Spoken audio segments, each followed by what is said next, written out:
Hello friends. सो 17 जून का जो editorial है हिंदू का, उसको हम पढ़ेंगे।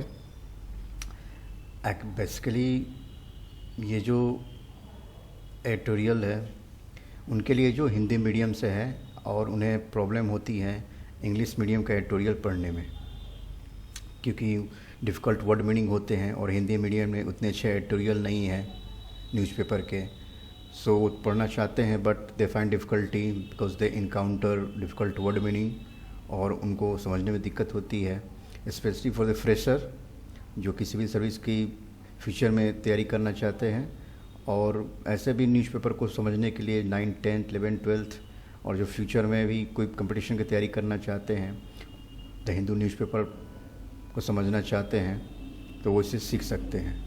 तो एक हिंदी मीडियम को माइंड में लेकर बनाया गया है कि उन्हें क्या क्या प्रॉब्लम होती है और जो भी आपको प्रॉब्लम हो रही है if you are not getting it और आप कमेंट करके बता सकते हैं। तो let's start with this article. तो आज 17 जून के जो आर्टिकल है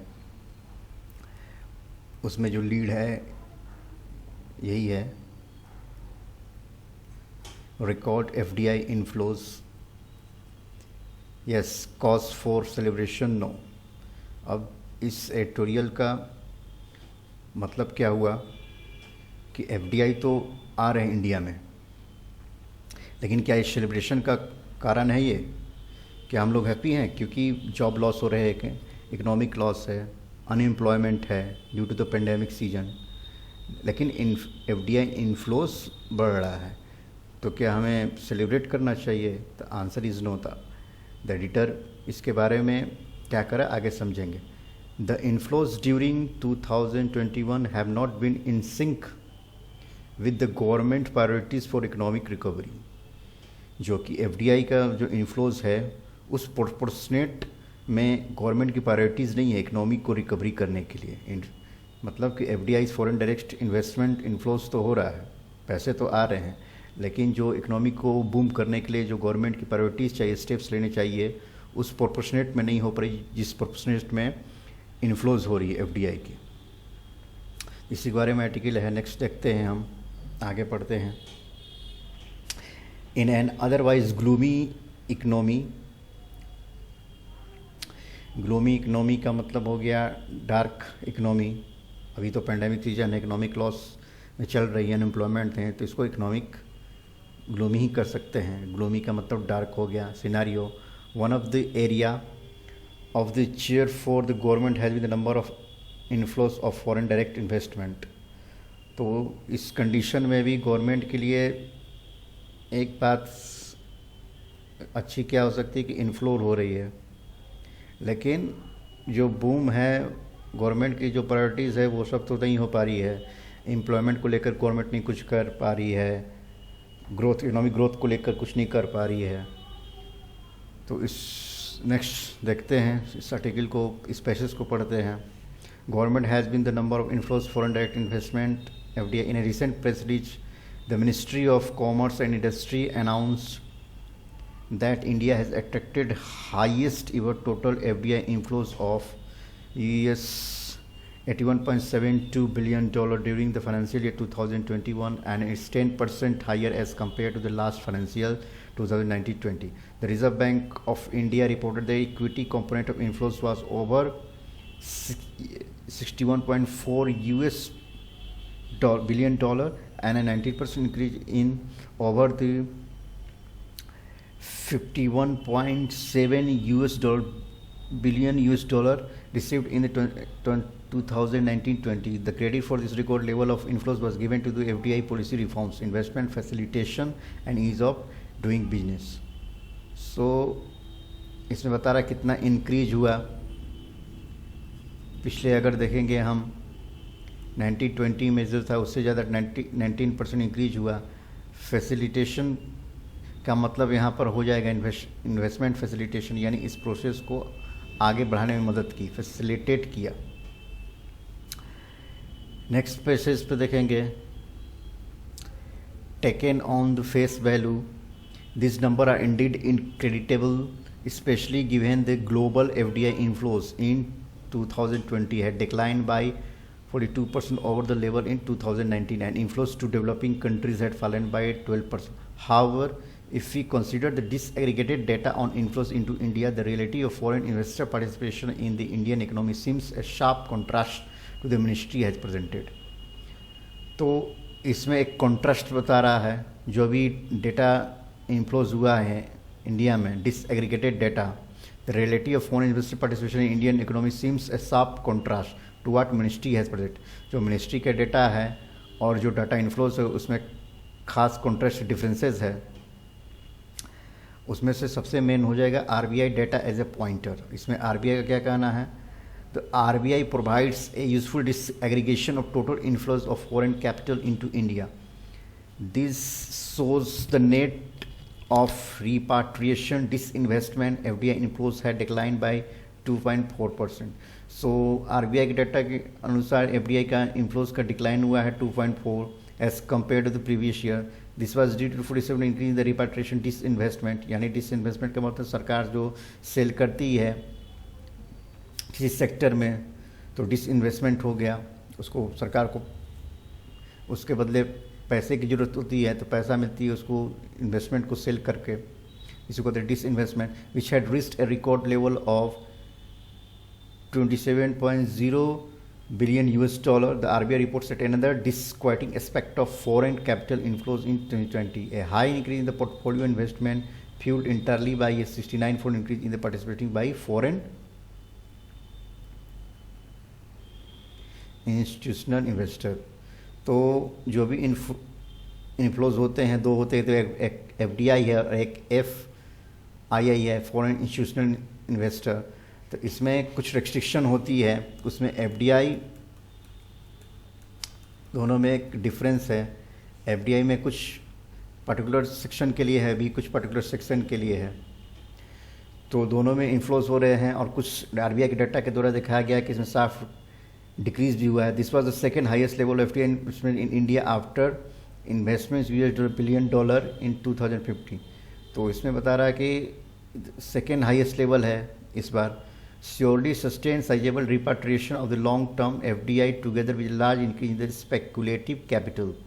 स्पेकुलेशन मतलब का अनुमान लगाना, कैपिटल का डजंट बोर्ड वेल मतलब डजंट वर्क आउट वेल।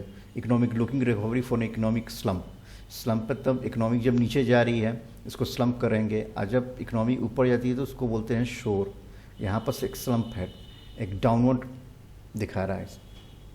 अब देखते हैं कि जो भी इन्फ्लोज हो रहे हैं वो किनके पास आ रहा है, वो कौन से रिसिपिएंट्स है। एफडीआई इन्फ्लोज जो भी आ रहे हैं भारत में फॉरेन कंट्री से, वो किनके पास जा रहे हैं। तो analysis of FDI inflows remains largely incomplete without referring to the largest FDI recipient. जो भी पैसा बाहर से आ रहे हैं वो किसके पास आ रहे हैं, which is the process using the department of promotion of industrial and internal trade database. Currently data for the first 3 quarters of this year are available, during which 86% of the equity inflows for the financial year received. This data shows the 3 Reliance Group companies, namely, तो जो भी आ रहे हैं किसके पास आ रहे हैं, रिलायंस के पास आ रहे हैं, रिलायंस रिटेल वेंचर्स के पास आ रहे हैं, रिलायंस बीबी मोबिलिटी टुगेदर विथ इतने डॉलर के साथ जो भी इन 51.41% के टोटल इक्विटी इन्फ्लोज हुए हैं 3 quarters में। अदर लार्ज रिसिपिएंट्स कौन हैं, तो Schneider Electric India, Byju's, Arcelor Mittal India, GMR airports. तो ये एफडीआई इन्फ्लोज जो हो रहे हैं वो किनके पास आ रहे हैं, तो ये सब कंपनीज हैं, जिसमें से रिलायंस मेन कंपनी है। More than $20 billion of promoter shares in Jio platforms currently having the largest wireless subscriber. तो जियो का जो वायरलेस सब्सक्राइबर है, तो इतना बड़ा बेस है, तो इन्फ्लोज इसी में, कोई भी इन्वेस्ट इसी में करेगा, तो फॉरेन इन्वेस्टमेंट इसी में हो रहा है। वे sold 14 foreign investor including Facebook ने पैसा लगाया, गूगल ने, KKR and companies, Qualcomm and number of financial investors, sovereign wealth funds. A major part of fund was meant to facilitate Reliance Industry to withdraw its investment already made in the form of optionally convertible preference share। तो जो भी पैसा लगाया गया है, invest किए गए हैं रिलायंस इंडस्ट्री में, फैसिलिटेट किए गए हैं कि वो विड्रॉ कर ले it's investment already made in the form of optionally convertible preference share, इस फॉर्म में जो भी शेयर किया गया उसको उनको निकाल ले Reliance industry. This industry while the entire investment Reliance retail was financial investor viewed in the context of Reliance Group expansion through acquisition, future group and urban plateau, and use the end use of the inflows become obvious. Again, the bulk of investment into Reliance BP Mobility was through the acquisition route.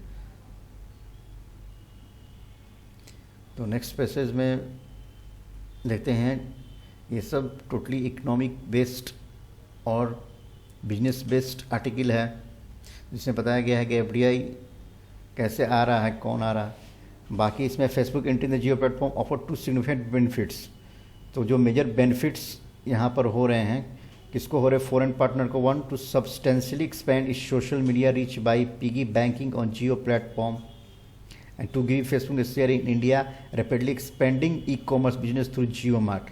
तो Facebook जो है market अपना कैसे करेगा, Jio mart के थ्रू अपना business को प्रोपेगेट करेगा। उसके बाद following the Facebook the Reliance announce its partnership with Google के साथ पार्टनरशिप किया रिलायंस ने फेसबुक के साथ, करने के बाद गूगल के साथ एंड्रॉयड ऑपरेटिंग सिस्टम के लिए बाई अपना जो शेयर 7.7% जियो प्लेटफॉर्म पे शेयर को सेल किया। Facebook share holding was pegged at 9.9% possibly because of the International Monetary Fund and, तो there are some limitation for it. कुछ IMF ने जो इंटरनेशनल मॉनेटरी फंड है कुछ एक लिमिट करती है कि इतना से ज़्यादा आप शेयर नहीं कर सकते हैं, बेच सकते हैं। If foreign investor hold 10% or more voting share a company the investor exercise significant degree of influence only, और ज़्यादा करेंगे तो फिर उनका इन्फ्लुएंस ज़्यादा होने लगेगा, जो कि एक कंपनी के लिए उसके डिसीजन को इन्फ्लुएंस करने लगेगा। जियो प्रेफरेंस रिमेंस कंट्रोल्ड, अभी तक तो इंडियन ही कंट्रोल कर पा रहे हैं, लेकिन ज़्यादा इन्वेस्टमेंट फॉरेन कर लेंगे तो उनका डिसीजन आने लगेगा, जो कि क्या इंडिया में करना चाहिए प्रोपेगेट करने के लिए जियो प्लेटफॉर्म को। Acquisition lie behind other major inflows as well, तो एक्विजिशन है जो वो कैसे कैसे हो रहा है यहाँ पर, उसके बारे में समझाया गया है। तो नेक्स्ट आर्टिकल में एक्विजिशन के बारे में यहाँ पर जैसे देख सकते हैं, acquisition lie behind other major inflows as well Schneider Electric acquisition of Larsen and Toubro, L&T and electrical automation business, ArcelorMittal acquisition of Hisar, तो आर्सेलरमित्तल ने जो एक्विजिशन किया हिसार का। Byju acquiring number of company, Aakash चीज को आपको पता होगा 7,000 करोड़ में इसने एक्वायर कर लिया इस कंपनी को, बाइजू ने आकाश को। GMI डील विद ग्रुप, सो बहुत सारे कंपनी का यहाँ पर एक्विजिशन हुआ। सो इसके लिए भी बहुत सारे इन्वेस्टमेंट हुए हैं, उसको बाई करने के लिए इन्वेस्टमेंट तो चाहिए ही, कुछ पैसा चाहिए। इसी के बारे में बताया गया क्यों हो रहा है, कारण इसके पीछे क्या है। फॉर एग्ज़ाम्पल बाइजू ने आकाश को एक्वायर किया, तो इसके लिए बाइजू के पास एक अच्छा अमाउंट होना चाहिए, तो ये अमाउंट कोई ना कोई इन्वेस्ट कर रहा होगा बाइजू को। फिर बाइजू ने एक्वायर किया इतना 7,000 करोड़ में। अब देखते हैं स्क्यूड डिस्ट्रीब्यूशन क्या है। Perhaps alluding to this our case of inflows, the RBI commented the annual reports even though FDI inflows were stronger into their distribution was highly skewed। तो जो भी FDI आए हैं ये नहीं कि इक्वली डिस्ट्रीब्यूट हुए हैं पर्टिकुलर कंपनी को, बहुत ही स्क्यूड है। स्क्यूड मतलब कि हम देख सकते हैं कि जियो और रिलायंस को ज़्यादा प्रेफरेबल होगा। The coefficient of variation FDI flows based कुछ मतलब कुछ खास कंपनी को ही ज़्यादा इन्फ्लुएंस, नहीं कि सब कंपनी को ही, जितने भी कंपनी ने अप्लाई किया होगा इन्वेस्टमेंट के लिए सब कंपनी पर ही पर्टिकुलर तरीके से इक्वल डिस्ट्रीब्यूशन के साथ उनको फॉरेन इन्वेस्टमेंट हुआ होगा। कुछ ही कंपनी है जिसका कि नाम एबव में बताया गया है, उनके हैं मतलब कि एक इक्वल नहीं है, स्क्यूड है distribution. The coefficient variation of FDI flows based on transaction size was larger during the pandemic period implying concentration distribution. The lower incidence of transaction point to the underlying weakness in FDI during the year. Without the top 5 FDI deals, FDI inflows during the 2020 would have been declined by count of 1/3 of their level 1 year ago. The RBI is entirely correct in its observation. Without the large inflows mentioned above, there is serious question mark over Indian FDI inflows. In the absence of large inflows, FDI equity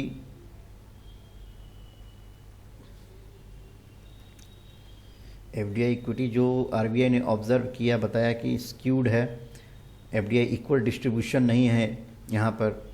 तो अब RBI का observation एक सही निकला। वहाँ भी इस article में ये बताया गया है, although the RBI has expressed its optimism that going forward pipeline of FDI can be supported by thrust given in the PLI and domestic growth prospects.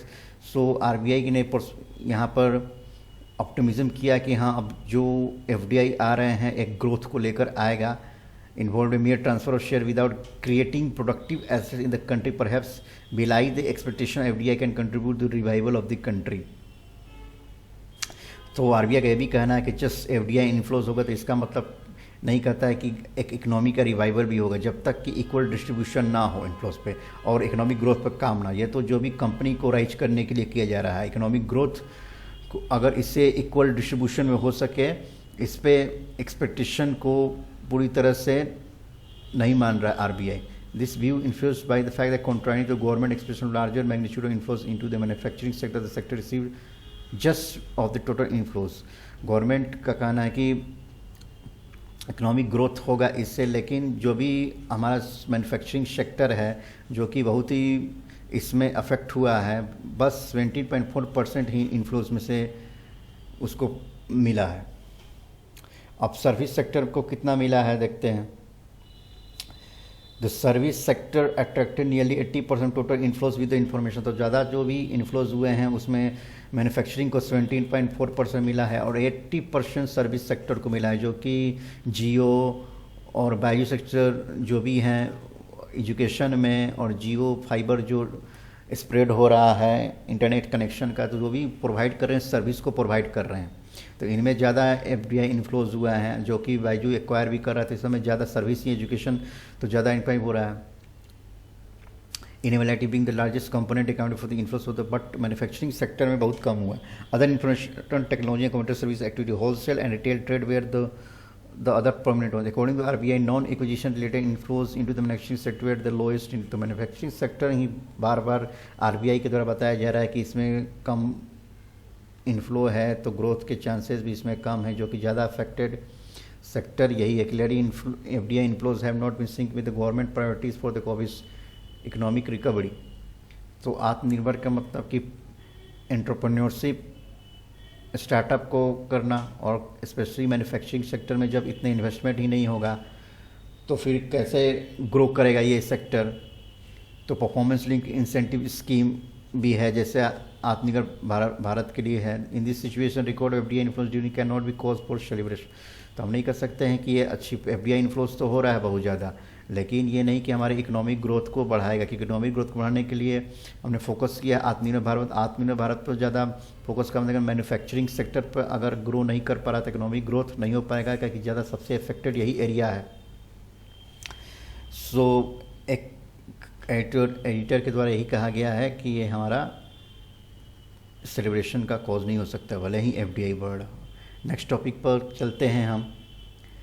इसमें बता रहा है तो terrorising dissent on bail for student activities.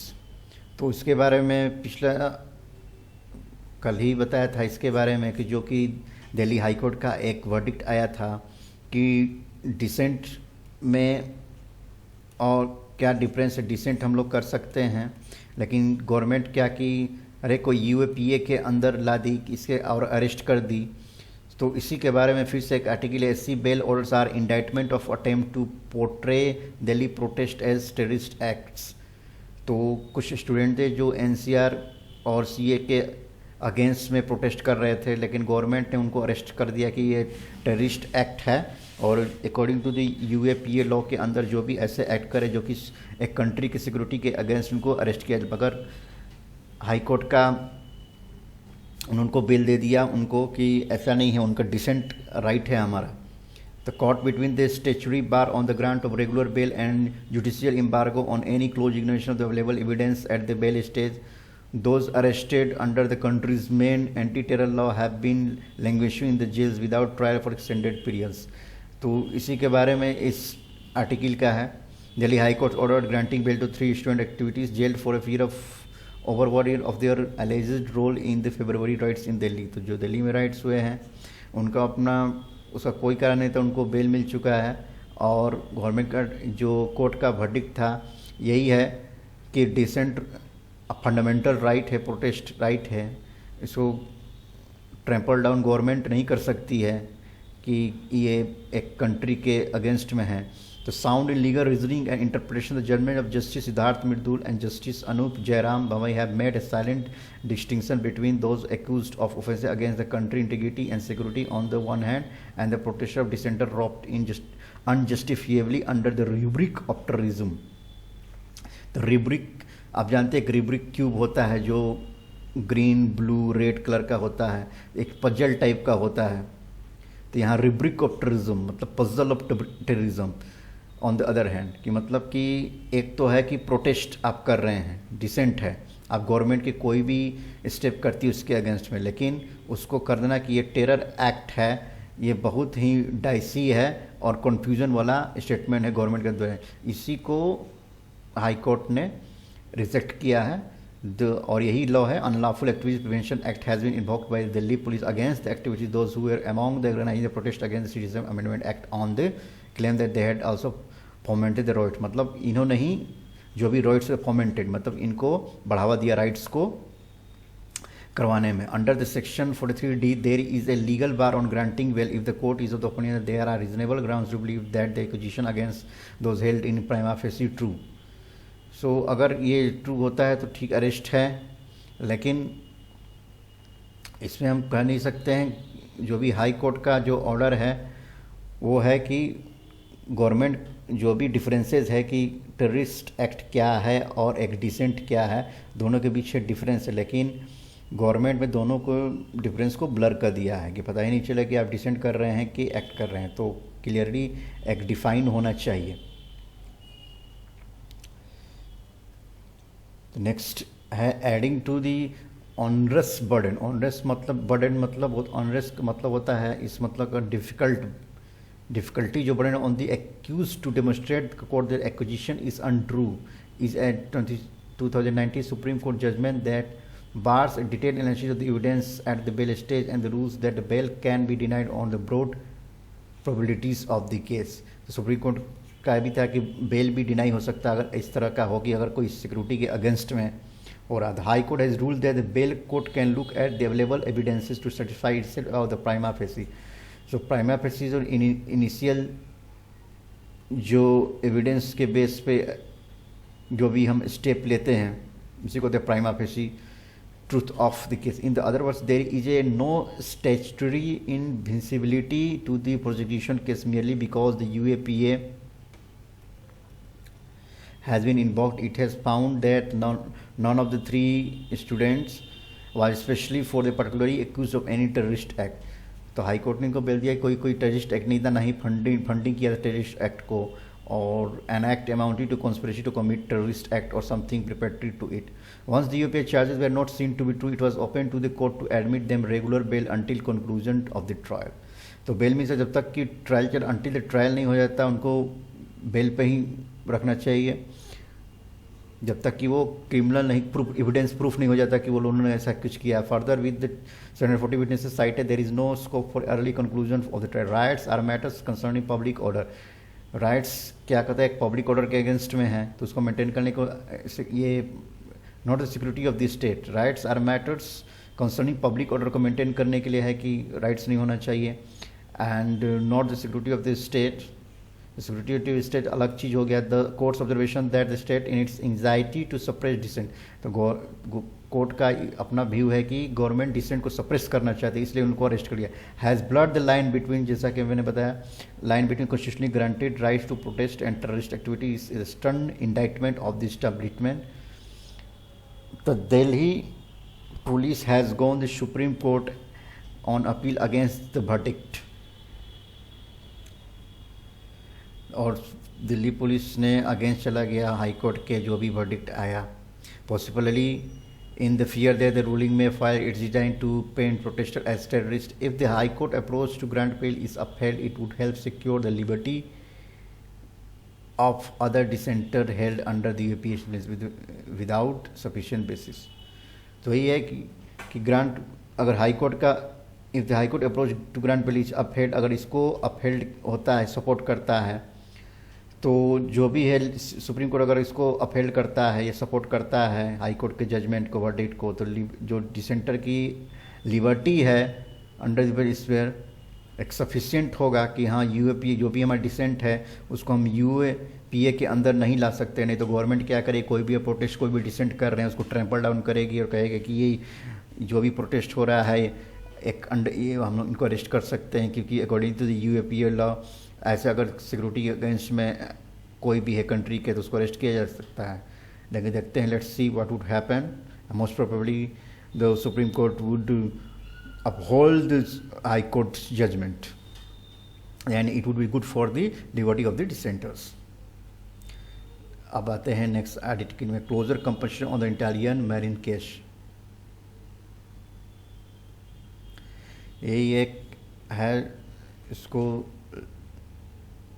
कोई case हुआ है। Next देखते हैं आर्टिकल में, इसमें आर्टिकल में क्या है नेक्स्ट।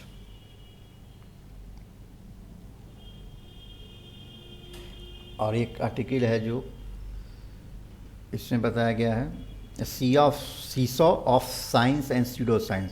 तो सीसॉ हम जानते हैं कि क्या होता है, एक गेम होता है या पार्क में आप देखे होंगे, एक तरफ डाउन होगा तो एक तरफ अप होगा, यहाँ पर कोई बैठा रहेगा, इस साइड भी कोई बैठा रहेगा, एक डाउन तो एक, तो साइंस और स्यूडो साइंस समझ लीजिए, एक साथ साइंस है एक तरफ और एक तरफ है pseudo science.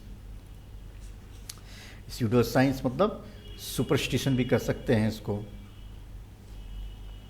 India is drifting rapidly towards the state of ignorance even as it aims for development. तो इंडिया, इस जी.आर. गोपीनाथ के द्वारा कहा गया है कि इंडिया एक डेवलपमेंट का एक एम तो है डेवलपमेंट का, लेकिन जो भी स्टेट एक इग्नोरेंस की तरफ भी बढ़ रहा है। एम तो है डेवलपमेंट का लेकिन रूट है इसका जाने का इग्नोरेंस की तरफ।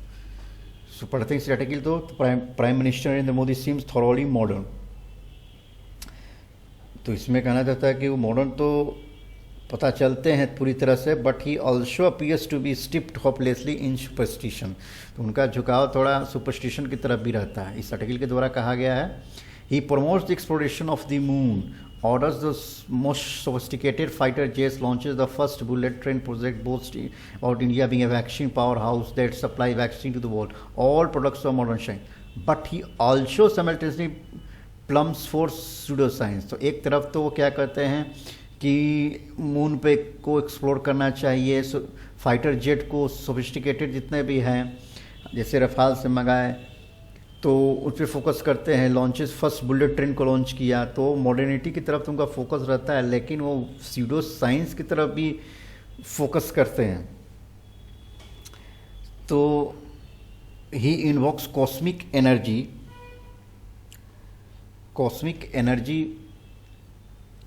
Pseudo invokes cosmic energy and stars B2 by exhorting the public to beat gongs and blow conches and auspicious hour based on ancient numerology. तो इन्वॉक्स करते हैं। सो यहाँ पर बताया कि एग्जॉर्टिंग पीपुल को परसुएट कर रहे हैं, उनको बता रहे हैं सब उनको कि आप बीट कीजिए गोंग्स को, बर्तन को और ब्लॉक शंख को बजाइए। इससे क्या होगा, at auspicious hour based on ancient numerology.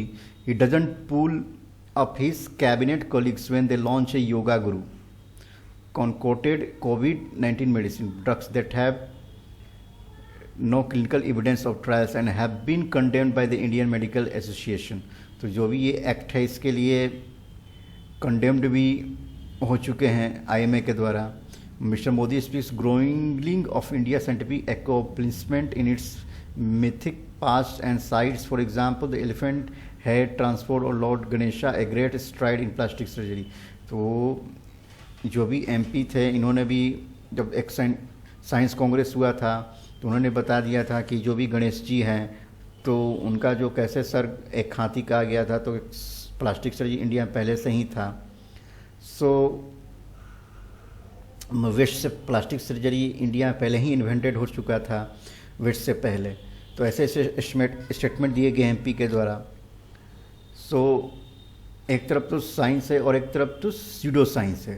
तो स्यूडो साइंस का मतलब हम लोग कह सकते हैं कि जो भी एक्सपेरिमेंट हो और उसको थ्योराइज किया गया और मनमाने ढंग से उसका रिजल्ट देख लिया गया, जो कि कोई बेसलेस, उस पर कोई साइंटिफिक बेस नहीं होता है, खुद से ही एजप्शन के बेस्ड पे मान लिया जाता है उस चीज़ को, इसी को कहते हैं स्यूडो साइंस। नेक्स्ट पैसेज में पढ़ते हैं। नेक्स्ट पैसेज हमारा है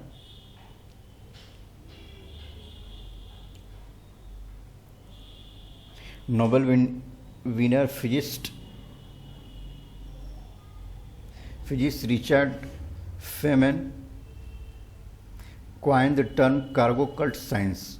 तो उन्होंने कार्गो कल्ट साइंस का एक टर्म क्वाइन किया था, to describe all kinds of pseudo science that passed off for science over the ages, ancient superstition, black magic, voodoo, witch doctor, astrology, mind reading, ESP, expanded consciousness, aphrodisiacs made from rhino horns and other debatable idea. Spoke cargo cult of people the South Seas Insular Pacific who during the World War has seen planes landing and delivering cargoes. After the war they wanted to receive similar gifts from the skies, so they prepared landing strips to resemble runways, set up flares on either side, made into pieces that looked into headphones, stuck bamboo stake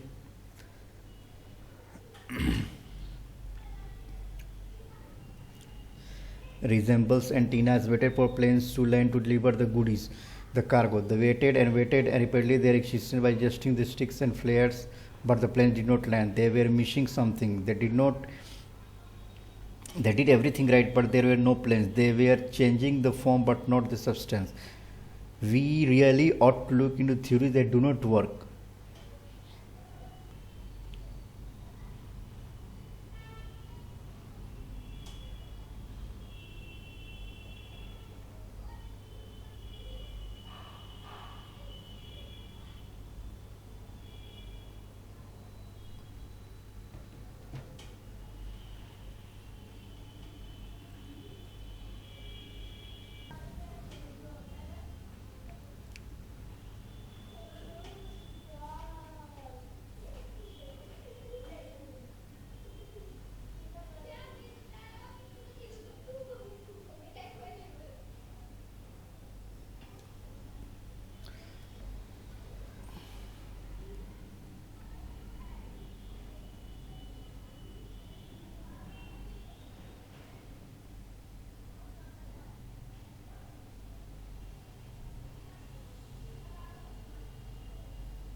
next article है higher education and कोविड-19।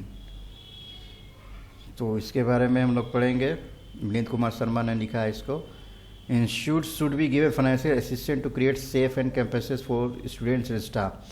तो जब school खुलेगी तो वहाँ पर crowd होगा तो फिर से कोरोना को स्प्रेड करने का मिल जाए। अगर किसी को एक को भी कोरोना है तो स्प्रेड आराम से हो सकता है, तो इसलिए कैंपस को ज़्यादा सिक्योर बनाने की ज़रूरत है for the student and staff.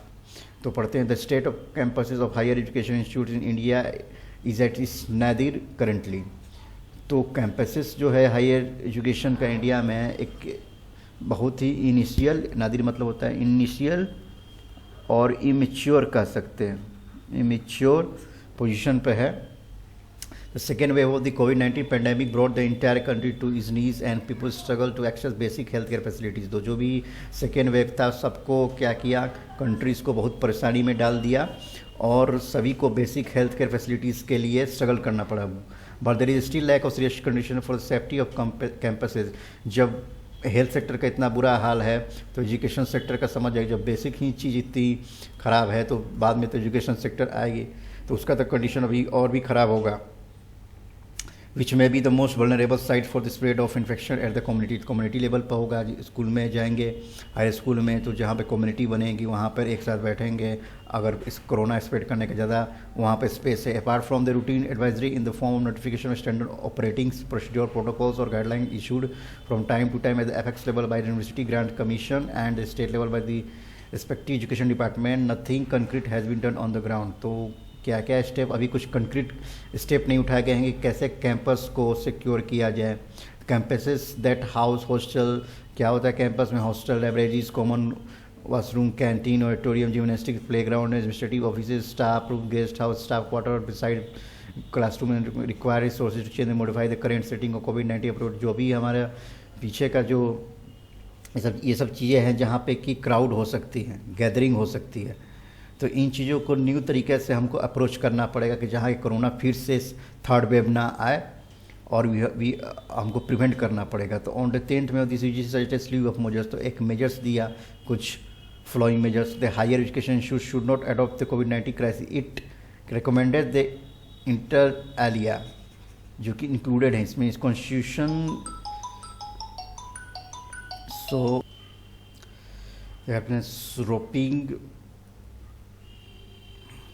roping counselors and it recommended inter-constitution task force setting up helplines, roping in counselors, mentors for providing mental health support and enabling well-being for stakeholders, creating team of well-informed volunteers, trained life skill including NCC and NSS।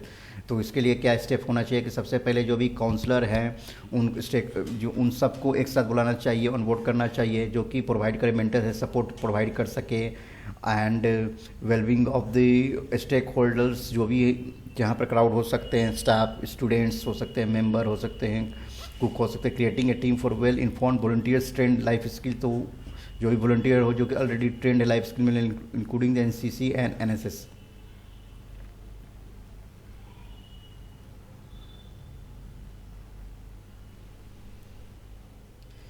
सो उसमें ये sleeve of measures में ही बताया गया है कि जितने भी trend volunteer हैं वो रहने चाहिए, जो कि और भी काउंसलर जो होते हैं उनको भी रोपिन का मतलब कि उनको बुलाना चाहिए, शामिल करना चाहिए। तो एक साथ सब आएंगे तो उस पॉजिटिव अप्रोच रहेगा। अब आते हैं numerous order, the abysmal function.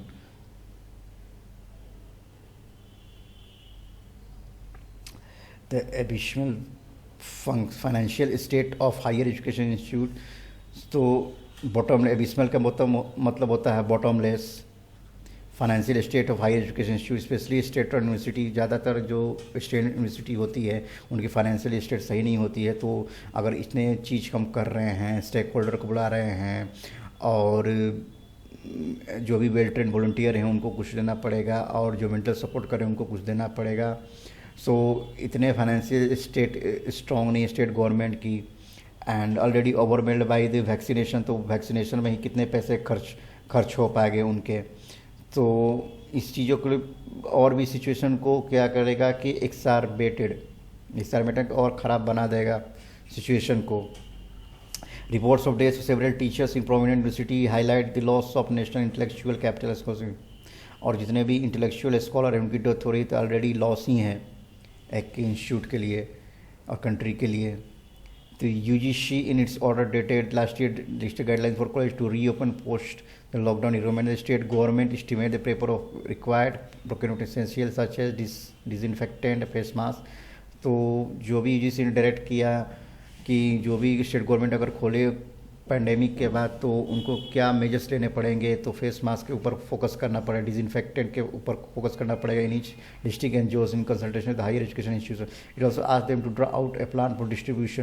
Universities and colleges were instructed to ensure sufficient supply of items to student, faculty and staff. The UGC also suggested the higher education institute set up on campus facilities for the isolation of symptomatic। तो उनको भी isolate करना पड़ेगा जो कि जिनमें symptomatic person हैं, जिनको कि कोई उनको लक्षण जो आ रहे हैं कोरोना के, अगर उनको ऐसा आया तो उनको कैसे आइसोलेट करेंगे, कैसे क्वारंटाइन करेंगे जो भी इन्फेक्टेड पर्सन। तो इतने स्टेप लेने पड़ेंगे। Alternative they could tie up with the state hospital. तो स्टेट रन हॉस्पिटल है, यूनिवर्सिटी है, उनको टाई अप कर दिया जाए कि जो भी ऐसे लक्षण पाएंगे तुरंत उनको मेडिकल फैसिलिटी मिल सके और कोरोना स्प्रेड ना हो सके उन पर्टिकुलर पर्सन के कारण। They suggested with the local authorities providing facility to quarantine isolated person. The need for quick action. तो क्विक एक्शन में क्या लग सकते हैं, but these measures are far from reality. तो इतने तो मेजर्स दिए गए लेकिन क्या रियली ग्राउंड लेवल पर इनको इम्प्लीमेंट किया जा सकता है। मुश्किल तो है। एक्सप्लिट्स बजटरी एलोकेशन मेन तो फाइनेंशियल ही है, क्योंकि ज़्यादा तो वैक्सीन में ही फाइनेंस चलेगा, बाकी चीज़ों को मेजर्स लेने में उतने फाइनेंस नहीं हो पाएंगे, तो उसको मैनेज करने बहुत मुश्किल है। रूल्स तो बन रह जाएंगे लेकिन उनको इम्प्लीमेंट ही नहीं होगा, तो फिर उसके लिए कोरोना का बढ़ना आसान हो जाएगा। Higher education for management were found to be missing the state annual budget. This apathy, जो भी नेग्लिजेंस है इस का part of the institution policy makers both at the central state could endanger lifes and may lead to complete shutdown of the academic activity in time to come. अगर इस पर major नहीं लिए गए और इसको नेगलेक्ट किया जाता है सेंट्रल स्टेट गवर्नमेंट द्वारा, यूनिवर्सिटी द्वारा स्पेशली, तो क्या होगा, कंप्लीट शटडाउन होना पड़ेगा, कोई चांस ही नहीं। It is incumbent upon the UGC, तो मेन कारण तो रिस्पॉन्सिबल इसके लिए यूजीसी है, जो कि मेन है यूनिवर्सिटी का कंट्रोलर। तो direct state government to generously provide financial assistance to higher education institute for managing कोविड-19 क्राइसिस। तो यूजीसी को चाहिए कि स्टेट गवर्नमेंट को जो भी है उनको डायरेक्ट करना चाहिए कि भाई जैसे भी ये financial assistance they, resources could come from the research research fund. तो फाइनेंस कहाँ से आ सकते हैं, रिसोर्सेज कहाँ से आते हैं, स्टेट डेवलपमेंट रिस्पॉन्स फंड से है for the year 2020 which were lead by the department expenditure recommendation by the home minister of before normal schedule in view of the extraordinary public health crisis.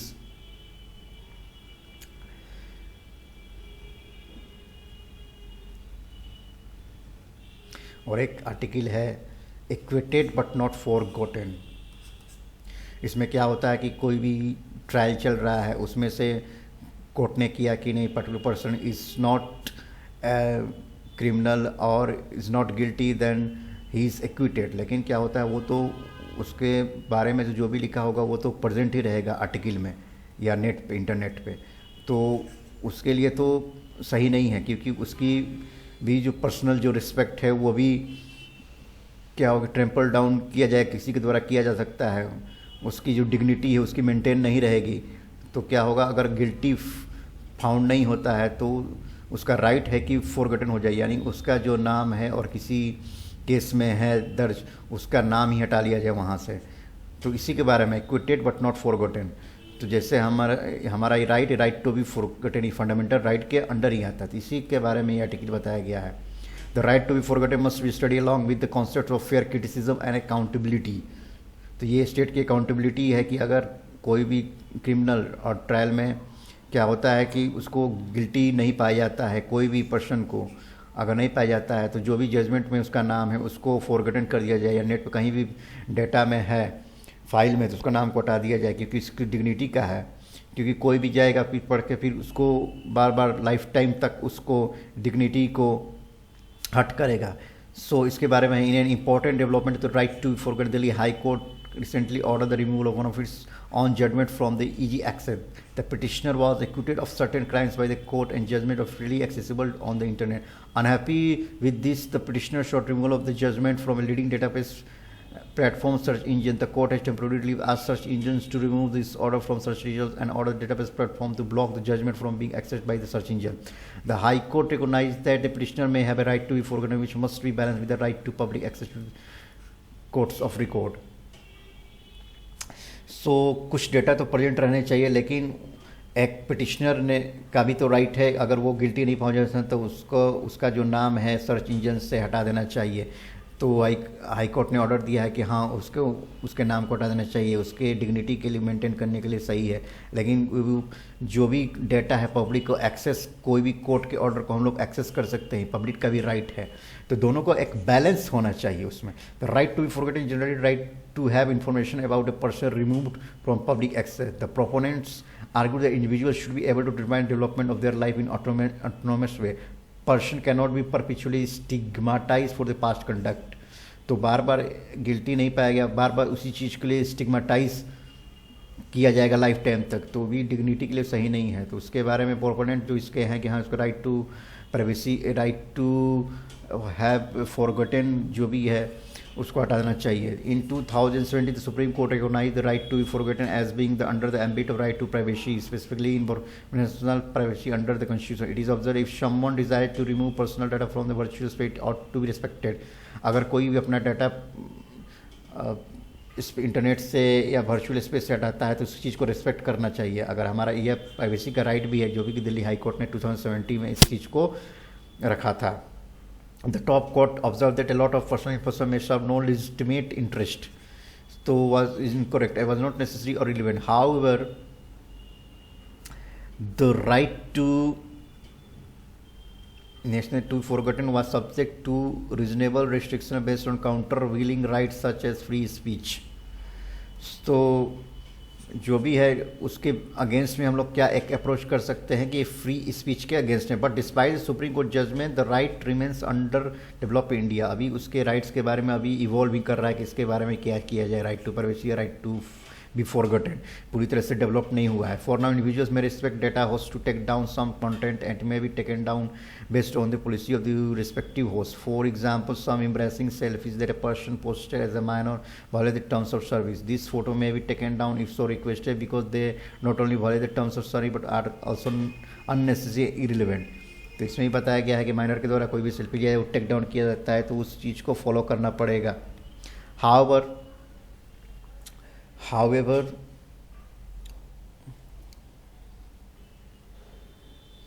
there is a general consensus that people should be allowed to modify or delete information uploaded by themselves. तो general consensus है कि जो भी हम data है हम उसको update कर सकते हैं. However whether this extend to information uploaded by third parties is uncertain. Take for instance a news article reporting the acquisition of sexual harassment against public figure. If the person was never convicted, should they continue to bear the infamy? और क्या होता है कि कोई भी report कर दिया गया है acquisition of the sexual harassment against public figure के साथ बाद में एक्विजिशन दिखाया गया, रिपोर्ट किया गया. If the person was never convicted और उसको कभी दोषी नहीं पाया, should they continue to bear the infamy, तो क्या वो उसकी इज्जत डिग्निटी जो है बर्बाद हो गई. Is aberrant conduct reportable only if there is a legal proceeding to support them. तो इस चीज़ को क्या होगा, एक लीगल प्रोसीडिंग के साथ अगर सपोर्ट मिले तो इस चीज़ को हम लोग सही कर सकते हैं. तो यूएस का एक एग्जांपल दिया है. Perhaps there is a lesson in the American civil rights movement. Back then some government file defamation claim against newspaper to disincentivise them from reporting violence against protester. तो हम लोग क्या कर सकते हैं कि अमेरिकन सिविल राइट्स के movement के दौरान क्या हुआ था, some government file defamation claims against newspaper के अगेंस्ट उन्होंने डिफेमेशन फाइल किया था टू इंसेंटिवाइज, यानी उनको डिस्करेज करने के लिए कि जो भी रिपोर्टिंग बड़े against protester. In one of this cases the New York Times was held liable to pay, इतना मनी उनको पे किया गया by Alabama court for its content. In appeal the US Supreme Court intervene the New York Times को versus William and rule the public interest reporting में continue without fear as long as it did not intellectually और recklessly में आउटेड fast statement. तो इसमें उस US Supreme court का था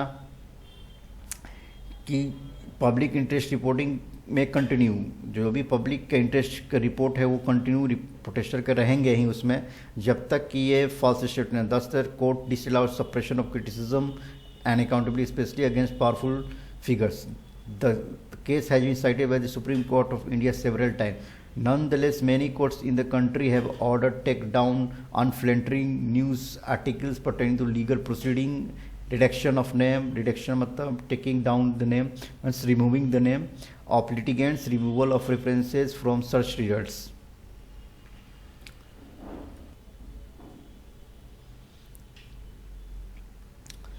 अब आते हैं नेक्स्ट पैसेज में क्या है. However, there is perhaps the first instance of a court ordering removal of access to the complete final judgment from certain spaces. While there may be significant merit to the right to be forgotten, whether it extends to removal of judgment of courts of records in uncharted territory, judgments are published for good reason. Trials held under public scrutiny act as a check against judicial caprices. Caprices मतलब action, important action to do, and help in enhancing the confidence of the public in fairness and objectivity of the administration of justice. The wrong that the Delhi High Court sought to correct could have been achieved by narrow tailoring. The court could have ordered the name and the personal details of petitioner be redacted. Redacted मतलब कि remove करना नाम को, while maintaining the public access to the judgment itself. Unaware of the restriction effect. Station effect क्या होता है कि जो चीज़ को जितना हम दबाने की कोशिश करें और उसकी पब्लिसिटी मिल जाती है. स्टेशन एक इंटरटेनर था फॉरेन का, वो क्या करता था, कोई एक चीज़ को छुपाने की बहुत कोशिश किया, लेकिन वो बाद में जितना वो छुपाया जाता था किसी मैटर को वो हाईलाइट होगी। तो unaware of this recent effect the court names petitioner repeatedly in its interim order while removing the quitting judgment from EX. The issue has been listed for a final hearing and outcome is keenly awaited. तो इसके बारे में क्या final verdict होगी देखते हैं, awaiting है। So this is all about these today editorials and hope you have enjoyed it. And if you find any difficulties in reading English newspaper, whether it is the Hindu newspaper or the Indian Express or the Financial Times or Business Times and the Times of India, so एक newspaper पढ़ने के लिए approach क्या होनी चाहिए, इस पर भी एक मैं वीडियो बनाऊंगा। और specially for the Hindi medium student, क्योंकि उनको आर्टिकल हिंदी में सही नहीं मिलते हैं लेकिन वो पढ़ना चाहते हैं, लेकिन उनको मीनिंग समझने में डिफ़िकल्टी होती है। तो इसके बारे में बताइए कि आप कैसे इस चीज़ को समझना चाहते हैं, और भी मैं चीज़ों को डिफरेंट तरीक़ा से समझाने की कोशिश करूँगा। और न्यूज़पेपर अप्रोच क्या होनी चाहिए, जो भी वर्ड मीनिंग आ रहा है, डिफ़िकल्ट सेंटेंसेस आ रही है, तो उसको कैसे टैकल करना चाहिए। और ये इस पे अगर आपको रीडिंग पे कमांड हो रही है, लिसनिंग पे कमांड हो रही है, तो ऑटोमेटिकली क्या होगा, कुछ दिनों बाद आपकी स्पीकिंग पे भी कमांड होने लगेगी। सो इसके लिए आपको क्या करनी पड़ेगी, प्रैक्टिस करनी पड़ेगी। प्रैक्टिस के लिए आपको क्या करना पड़ेगा कि पहले ही न्यूज़पेपर है उसको रीड करना पड़ेगा। रीड करते करते भले आपको पूरी तरह से समझना है, क्योंकि आप फ्रेशर हैं और न्यूज़पेपर पढ़ना चाहते हैं, तो बहुत सारी चीज़ें हैं जो इकोनॉमिक्स से होती है, पॉलिटी से होती है, तो आपको बेसिक अंडरस्टैंडिंग नहीं है। हिस्ट्री से भी हो सकती है, साइंस टेक से तो बेसिक अंडरस्टैंडिंग नहीं है। अगर एक बेसिक अंडरस्टैंडिंग हो तो आप टॉपिक को तो समझ जाएंगे, बाकी बच गई इंग्लिश वर्ड मीनिंग। तो उसके लिए अब मेहनत करना पड़ेगा, रोज़ रीड करना पड़ेगा, जो भी वर्ड मीनिंग आएंगे उसको राइट डाउन करना पड़ेगा। और या तो आप डिक्शनरी कंसल्ट कर सकते हैं, या तो ऐप है मोबाइल में उसको कंसल्ट करते हैं, उसके मीनिंग को जानना पड़ेगा, समझना पड़ेगा, उसको सेंटेंस फॉर्म करने पड़ेंगे अलग अलग तरीके से। तब धीरे धीरे स्लोली जो भी आपकी इंग्लिश इवॉल्व करेगी, तब आप इजीली आप इस एडिटोरियल को पढ़ सकेंगे। जो भी एडिटर लिखना चाहता है बातों को अच्छा से एनालाइज कर सकेंगे, क्या हो रहा है देश में, नेशनल इंटरनेशनल पॉलिटिक्स क्या हो रही है। तो बहुत सारी चीज़ें हैं, इस चीज़ों को समझने में धीरे स्लोली आपको इस चीज़ों को समझ आएगी कैसे हम न्यूज़पेपर रीड करें। So this is all for this day, and we'll meet again tomorrow. Thank you very much.